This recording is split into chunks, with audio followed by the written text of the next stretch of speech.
அன்றே சொன்ன அண்ணாமலை வெங்காய பதவி இப்ப யாரும் தூக்கிட்டு வர முடியாது போவியா ஒரு பக்கம்.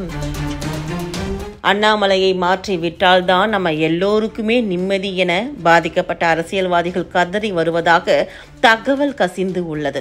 பாஜக தலைவர் அண்ணாமலை அவருடைய 10 வருட காவல் சேவையில் ஆற்றிய பங்களிப்பு இன்னும் மக்கள் மனதில் இருக்கும் அதே நேரத்தில் அரசியலில் புது அவதாரமாக உருவாகி ஒருத்தரையும் விடாத எல்லோருடைய பின்புலத்தையும் டேட்டாவோடு எடுத்து வைத்து இருப்பதுதான் பெரிய தலைவலியாக மாறி இருக்கு இப்ப. ஆனாலும் வருகிற சட்டமன்ற தேர்தலில் அதிமுகவுடன் கூட்டணி வைத்தால் நான் பதவியை ராஜினாமா செய்வேன் என அண்ணாமலை சொல்லி இருந்த நிலையில் இப்போது பாஜக அதிமுக கூட்டணி உறுதியாக இருக்கு.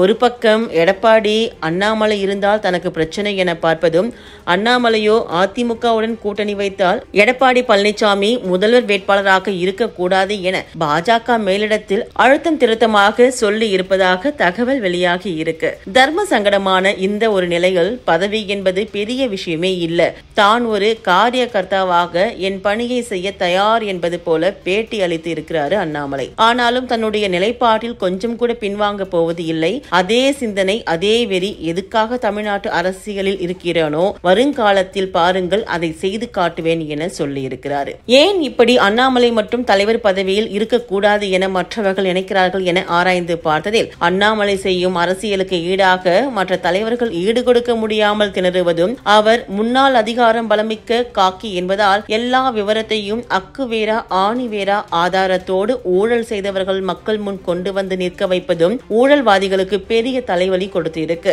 இந்த ஒரு காரணத்தினால் எதில் ஒன்று சேர்கிறார்களோ இல்லையோ ஊழல் செய்வதில் மட்டும் கட்சி பாகுபாடு இல்லாமல் ஒன்னுக்குள் ஒன்றாக பலரும் இருப்பதால் தான் எப்படியாவது அண்ணாமலை தலைவர் பதவியில் இருக்கக்கூடாது என நினைக்கிறார்களாம். ஆனால் விஷயமே வேற லெவல்ல இப்ப இருக்காம். அண்ணாமலை கட்சி பாகுபாடு இல்லாமல் ஊழல்வாதிகளுடைய எல்லா விவரத்தையும் ஏற்கனவே எடுத்து இருப்பதும், அதில் ஒரு சிலரின் ஊழல் விவரங்கள் மட்டுமே வெளியில் விட்டு இருப்பதாக தெரிய வந்து உள்ளது. நேரம் காலம் வரும்போது அனைவரையும் சுலுக்கெடுக்க அன்றே முடிவெடுத்துள்ள அண்ணாமலை கையில்தான் முழு ஆதாரம் இருக்காம். இதையெல்லாம் நிரூபிக்கும் விதமாகத்தான் தன்னுடைய நிறுவனத்தில் 40% பங்கு இருக்கு, இருந்தாலும் அதிலிருந்து ₹1 கூட எடுப்பது இல்லை என கூறி தான் யார், தன்னுடைய லட்சியம் என்னவென்று மக்களுக்கு புரிய வைத்துள்ளார் அண்ணாமலை.